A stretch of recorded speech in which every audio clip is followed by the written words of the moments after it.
From the moment we were little girls, there was an unspoken competition between my sister, Veronica, and me. It wasn't a rivalry born of malice, not initially, but rather a subtle, pervasive current that flowed beneath the surface of our relationship. Veronica, always the more flamboyant, the more academically brilliant, the one who effortlessly commanded attention, seemed destined for a life of grand achievements. I, Clara, was the quieter one, content in my own world, finding solace in books and the steady rhythm of a life built on careful choices. Our parents, bless their hearts, tried to foster equality, but even they couldn't deny Veronica's undeniable sparkle. She was the one who got into the prestigious university, the one who landed the coveted internships, the one whose career trajectory seemed to shoot straight for the stars. I, on the other hand, chose a path that was more grounded, more predictable, a stable job in data analysis, a comfortable but modest apartment, and a life free from the relentless pursuit of external validation. Our differing paths inevitably led to differing financial philosophies. Veronica, with her high-flying tech job at a company everyone was calling the next big thing, Apex Innovations, lived a life of luxury. Designer clothes, exotic vacations, a gleaming new car every few years, she embraced it all with an almost zealous enthusiasm. I admired her drive, truly, but I couldn't shake the feeling that she was always running, always chasing the next peak. My approach was different. I believed in slow, steady growth, in the power of patience and meticulous research. While Veronica talked about rapid returns and high-risk, high-reward ventures, I was reading up on dividend stocks, long-term investments, and the quiet magic of compound interest. It was during one of our infrequent family dinners, a stifling affair filled with polite conversation and underlying tension, that the topic of investments came up. Veronica, fresh from a promotion and brimming with self-importance, was holding court, detailing her latest stock market conquests. "Honestly, Clara," she'd said, waving a perfectly manicured hand dismissively in my direction, "you're still putting your money into those ancient utility companies? What even is your portfolio? A collection of dusty old bonds?" Her laugh, a bright, slightly mocking sound, echoed in the dining room. My parents shifted uncomfortably. I felt a familiar flush creep up my neck. I'd just made my first significant investment, a chunk of my hard-earned savings into a relatively unknown but incredibly promising biotech company, Biogen Innovations. It wasn't a flashy tech giant, but my research had shown it had solid fundamentals, innovative patents, and a dedicated team. It felt like a risk, a calculated one, but a risk nonetheless. "It's a biotech company, Veronica," I replied, trying to keep my voice even, ignoring the sting of her words. "They're working on some really interesting gene therapies. It's a long-term play." Veronica scoffed, taking a sip of her expensive wine. "Long-term? Clara, darling, in this market, long-term means you're missing out on real gains. You need to be agile, dynamic. Look at Apex. We're revolutionizing everything. Our stock is up 20% this quarter alone. That's how you make money, not by betting on some obscure lab in a forgotten corner of the market." She didn't even ask the name of the company. It was beneath her notice. She just dismissed it, dismissed me, with a wave of her hand and a superior smirk. It wasn't the first time, and I knew, with a sinking heart, it wouldn't be the last. Over the next few months, Veronica's pronouncements grew louder, more frequent, and increasingly condescending. Apex Innovations was indeed soaring. Every news outlet seemed to be singing its praises. Its charismatic CEO was on magazine covers, predicting a new era of technological dominance. Veronica, naturally, was riding high on this wave. She bought a new condo in a trendy part of the city, its floor-to-ceiling windows boasting panoramic views. She upgraded her car again, this time to a sleek electric vehicle that whispered rather than roared. Every family gathering, every phone call became an opportunity for her to subtly, or not so subtly, highlight her success and, by contrast, my perceived stagnation. "Still holding on to those, what was it, Biogen shares, Clara?" she'd ask, her tone dripping with feigned concern. Hope you're not losing too much. It's a tough market out there for the little guys." The comments, though intended to wound, ironically fueled a quiet determination within me. I wasn't a little guy. I was a careful, diligent investor. I spent hours poring over financial reports, industry analyses, and scientific papers. I believed in biogen innovations, not because it was trendy, but because I understood its potential. And slowly, almost imperceptibly at first, my investment began to grow. A few percentage points here, a steady climb there. It wasn't the meteoric rise of Apex, but it was consistent, resilient. I watched my portfolio tick upwards, a quiet satisfaction blossoming in my chest, a stark contrast to the gnawing frustration Veronica's barbs usually caused. I never spoke about my Biogen shares with Veronica, or anyone else in the family for that matter. It became my secret garden, a place where my patient efforts were bearing fruit, far from the critical gaze of my sister. Sharing it felt like exposing a fragile seedling to a harsh wind. Besides, I knew any mention of my modest gains would only be met with more derision. "Oh, that's sweet, Clara. A few $100s? Veronica just made that in a day with Apex options." I could already hear it. So I kept my counsel, observing, learning, and letting my numbers speak for themselves, albeit in the privacy of my own financial statements. Meanwhile, the Apex Innovations hype machine was working overtime.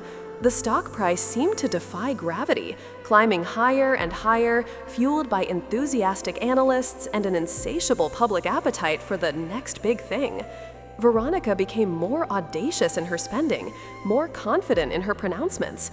She started talking about early retirement, about buying a vacation home in the Hamptons. Her confidence bordered on arrogance, her success blinding her to any potential pitfalls. She even encouraged our parents to invest in Apex, citing her insider knowledge and the company's unshakable future. My parents, swayed by her conviction and the general market euphoria, put a small portion of their retirement savings into Apex. I bit my tongue, the words of caution dying in my throat. How could I, the little guy, argue with the all-knowing Veronica? The first cracks in Apex's gleaming facade appeared subtly. Whispers on financial forums, a few skeptical articles buried deep in business sections, questioning the company's revenue models and the sustainability of its growth. Veronica dismissed them as noise, short-seller propaganda. "They're just jealous, Clara," she'd declare, her eyes bright with indignation. "They can't stand to see a company truly innovate." I, however, with my background in data analysis, paid closer attention. I saw the slight dips, the unexplained volatility, the increasingly aggressive PR responses from Apex. It felt like a house of cards, built on hype rather than solid foundations. My Biogen shares, on the other hand, continued their steady, dignified ascent. They weren't making headlines, but their clinical trials were progressing, their patents were holding strong, and their product pipeline looked promising. It was the tortoise to Apex's hare, slow and steady but persistent. I felt a growing sense of quiet vindication, a deep-seated satisfaction that my patient, research-driven approach was proving to be the wiser path. But I never gloated, never even hinted at it. The dynamic between Veronica and me had always been one-sided, a constant stream of her achievements overshadowing my quiet efforts. I had learned to internalize my triumphs, finding joy in the accomplishment itself rather than external recognition. Then came the tremors. Not a full earthquake yet, but the ground beneath Apex Innovations began to shake. A major competitor announced a breakthrough that directly challenged Apex's core technology. Suddenly, those skeptical articles weren't so buried anymore. They were front-page news. Analysts started downgrading their ratings. The stock, which had seemed invincible, began to wobble. Veronica initially remained defiant. "It's a blip, Clara, a temporary correction. The market always overreacts." But I could hear the tremor in her voice, the crack in her usual unwavering confidence. She was spending more time on her phone, her brow furrowed, her usual ebullience replaced by a nervous energy. Days turned into weeks, and the tremors became quakes. Apex Innovations was hit with a class action lawsuit alleging misleading financial reporting. A key executive resigned under a cloud of scandal. The charismatic CEO, once a media darling, was suddenly evasive, canceling interviews, issuing vague statements. The stock, once a symbol of unbridled success, began a terrifying descent. It wasn't just dipping, it was plummeting, wiping out billions in market capitalization with each passing hour. The news channels, which once celebrated Apex, now dissected its spectacular downfall with morbid fascination. I remember the day it truly imploded. It was a Tuesday. I was at work, monitoring my own portfolio, which continued its modest, reassuring climb. My phone buzzed, a news alert. Apex Innovations stock halts trading amid catastrophic plunge. My breath caught in my throat. I clicked the link, my heart pounding. The headline screamed about fraud, executive misconduct, and a complete collapse of investor confidence. The stock had lost over 80% of its value in a single trading day before being indefinitely suspended. It was, in financial terms, a complete and utter catastrophe. My first thought was not of Veronica, but of my parents. I immediately called them, my voice tight with concern. They had only invested a small amount, thankfully, but it was still a painful loss for their retirement nest egg. They were shaken, confused, feeling betrayed. "Veronica was so sure, Clara," my mother said, her voice small. "She said it was a sure thing." I reassured them, telling them it was a common risk, that it wasn't their fault. I even offered to help them recoup some of the losses, a gesture born of genuine love, not an "I told you so." Then my phone rang again. It was Veronica. Her voice, usually so vibrant and self-assured, was thin, reedy, barely recognizable. "Clara," she choked out, a sob catching in her throat. It's all gone." My heart twisted. Despite everything, she was still my sister. "What do you mean, gone?" I asked, though I already knew. "My Apex shares, my bonuses, my options, everything. They're saying the company, it's bankrupt. My job is gone too. They're laying off everyone." The words tumbled out, punctuated by gasps and sobs. The confident, invincible Veronica was shattered, her world crumbling around her. I listened patiently, offering what comfort I could, though a part of me felt a chilling sense of poetic justice. She had built her entire identity on the shifting sands of a volatile market, on the fleeting glory of a hyped company, and now those sands had given way. Over the next few weeks, I watched as the full extent of her misfortune unfolded. Her luxurious condo, bought with stock options, was underwater. Her expensive car was repossessed. The endless stream of designer clothes and exotic trips ceased. She moved back into a small apartment, the contrast to her previous lavish lifestyle stark and painful. Her pride, once her most defining characteristic, was utterly broken. One afternoon, she came over to my modest apartment. She looked pale, drawn, a ghost of her former self. The silence between us was heavy, filled with unspoken words and years of unspoken resentments. She picked at a loose thread on my sofa, avoiding my gaze. I made so many mistakes, Clara," she finally whispered, her voice barely audible. "I was so arrogant. I thought I knew everything. I thought I was better than everyone else, especially you." The admission hung in the air, raw and vulnerable. It was the closest she had ever come to an apology, to acknowledging the subtle cruelty she had inflicted over the years. "It's a tough lesson, Veronica," I said gently, choosing my words carefully. There was no joy in her suffering, only a profound sadness for the sister I had, in many ways, lost to ambition and hubris. The market can be brutal. It's not about being the smartest or the flashiest. It's about being patient, doing your research, and understanding risk. She nodded slowly, tears welling in her eyes. "And you were right, weren't you? About the long term, about those small investments." Her voice cracked. "What was that company again? Biogen? This was it, the moment of truth, the opportunity to finally lay bare my quiet triumph. I took a deep breath. Yes, Biogen Innovations, I confirmed. And it wasn't small, Veronica, not to me. It was a significant portion of my savings, something I believed in. I paused, then continued. It's done very well. Their gene therapy trials have been incredibly successful. The stock has actually quadrupled since I first invested. I've been able to pay off my mortgage, build a substantial emergency fund, and even make some diversified investments into other stable companies. The silence that followed was different from before. It wasn't heavy with tension, but with a strange mix of shock, disbelief, and a dawning understanding on Veronica's face. She looked at me, really looked at me, for the first time in years. Her eyes, red-rimmed and swollen, widened slightly.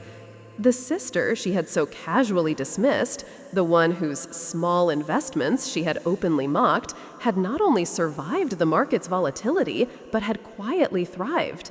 My tortoise had not just finished the race, it had built a comfortable home along the way, while her hair had crashed and burned. There was no gloating in my tone, no triumphant smirk on my face, just a quiet statement of fact, delivered with a calm dignity that surprised even myself. Veronica didn't say anything for a long moment. She just stared, processing the magnitude of her own misjudgment and the quiet strength of my resilience. The air was thick with the weight of our shared history, the years of her subtle put-downs and my silent endurance. Finally, she exhaled, a long, shaky breath. "Clara," she whispered, her voice laced with a raw mix of awe and regret. I truly am sorry for everything." That day marked a turning point. Our relationship didn't magically transform into one of perfect harmony, but something fundamental shifted. The invisible competition, the undercurrent of disdain, finally dissipated. Veronica, humbled and stripped of her former arrogance, began to rebuild her life, slowly and painstakingly. She took a job that was less glamorous, but more stable, and started to learn about responsible financial planning. She even asked me for advice sometimes, a request I would have once considered impossible. I shared what I knew, not with superiority, but with genuine care. My small investment in Biogen Innovations continued to be a bedrock of my financial security. It wasn't about getting rich quick. It was about building a solid foundation, brick by painstaking brick. The true revenge, I realized, wasn't in Veronica's downfall, but in my own quiet triumph. It was in proving to myself, and inadvertently to her, that true success isn't measured by the loudest applause or the most dazzling display of wealth, but by resilience, foresight, and the unwavering belief in one's own chosen path, no matter how small it might seem to others. It was the sweet taste of vindication, earned not through malice, but through the quiet, steadfast pursuit of my own truth.